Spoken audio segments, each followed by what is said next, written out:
आज है 9 नवंबर 2020 और आप देख रहे हैं बिहारी सुल्तान। मैं आरडी भारती आपका होस्ट और आप हमारे प्यारे दर्शक।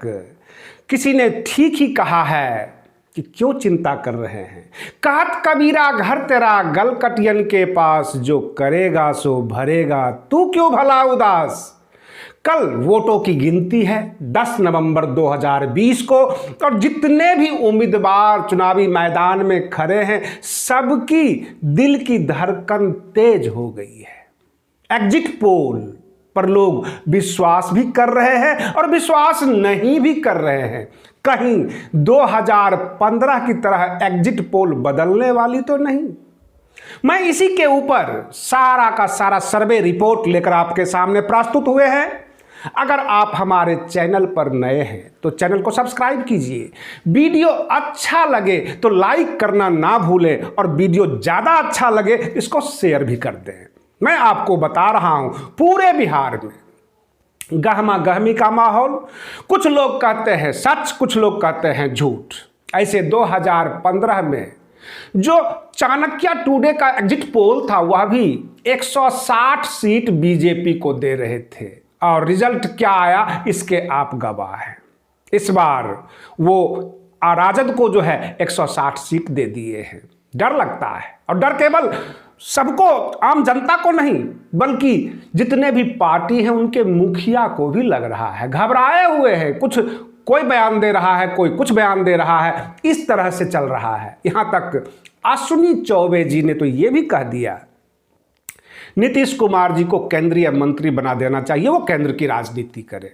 हो सकता है कि जो एग्जिट पोल आया है वो सच हो, लेकिन क्या आप में यह उत्सुकता नहीं होगी कि आखिर क्या गड़बड़ है, क्या परेशानी है कि तेजस्वी यादव जी ने अपने ऑफिशियल ट्विटर हैंडल से और अपने सोशल मीडिया के माध्यम से सभी कार्यकर्ताओं से कहा किसी प्रकार की उत्सव मनाने की कोई ज़रूरत नहीं, कोई आतिशबाजी की ज़रूरत नहीं, ज़्यादा हर्ष उल्लास की ज़रूरत नहीं, शांति बनाए रखें, संयम बनाए रखें। किसी प्रकार का जो हरकत है वह स्वीकार्य नहीं होगा।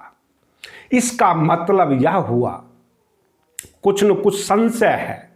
संशय होना भी चाहिए क्योंकि एग्जिट पोल हमेशा एग्जैक्ट पोल में नहीं बदलती। कभी कभार जो है तुक्का लग जाता है, यानी छोड़ दिया तो तीर नहीं तो तुक्का।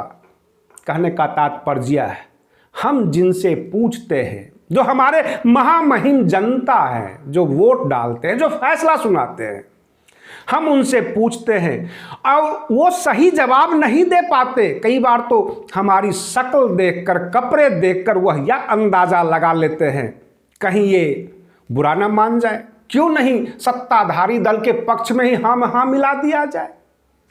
कई बार वो सच भी बोलते हैं।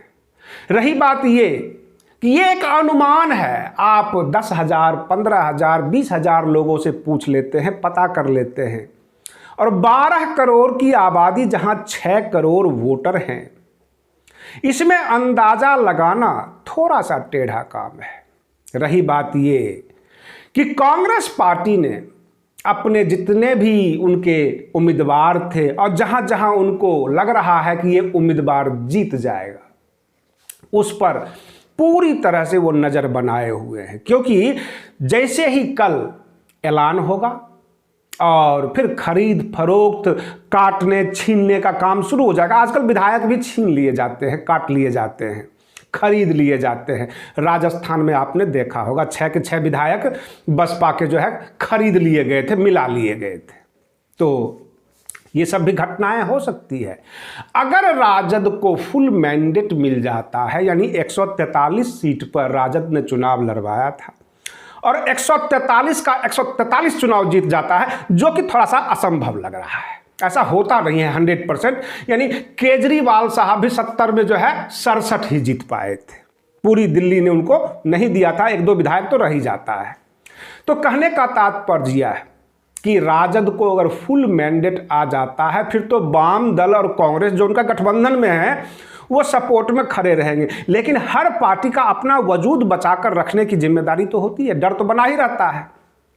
कांग्रेस अपने उम्मीदवारों के पीछे लग गई, इधर वाम दल भी अपने उम्मीदवारों के पीछे लगी हुई है कि राजद मस्त है और मस्ती में साफ साफ कह दिया अपने कार्यकर्ताओं की जो भी परिणाम आए उसे हमें स्वीकार करना है, मतदाता मालिक है, हमें किसी प्रकार का हर्ष और उल्लास जाहिर नहीं करना है, पहले हम रिजल्ट देख लें। क्योंकि 15 साल शासन के हो गए राजद के और बार बार ये हार की मुंह देख रहे हैं, इसलिए डर तो है मन में, इसमें कोई गुंजाइश नहीं कि डर नहीं है। परंतु लोग एक प्रश्न कर देते हैं कि 2015 में जो एग्जिट पोल आप लोगों ने दिया था उसका जस्ट उलट आया था। कहीं इस बार जो एग्जिट पोल आया है और उसका जस्ट उलट हो जाएगा, तब किसकी सरकार बनेगी, तब क्या होगा? और इस प्रश्न का जो है जवाब आप दीजिएगा। आप अपने कमेंट के जरिए थोड़ा सा हमें भी गाइड कीजिए और बताइए क्या एग्जिट पोल एग्जैक्ट पोल में बदलेगा? जो हमने आपको एग्जिट पोल दिया बड़ी छांट के दिया, ना ज़्यादा बढ़ाया ना ज़्यादा घटाया, लगभग जिस तरह से हमारा ओपिनियन पोल था मिक्स, उसी तरह से एग्जिट पोल भी है और ज़्यादा हम हवा में नहीं उड़े और बिल्कुल बैलेंस बना कर दिया। क्या आपको लगता है कि एग्जिट पोल क्या चेंज हो जाएगी? क्या एनडीए की दोबारा सरकार आ रही है? क्योंकि एनडीए वाले बहुत सारे ऐसे विश्लेषक हैं जो ये कह रहे हैं कि नीतीश कुमार का जो जदयू का जो मतदाता है वह चुप वोटर है। लोग तो ये भी कह रहे हैं कि जिसने 5 किलो गेहूं चावल और 1 किलो चना लिया है वो खा के डकार जाएगा क्या? वो तो वोट दिया ही होगा। आप लोग गलतफहमी में जी रहे हैं और इस तरह की बातें हो रही है।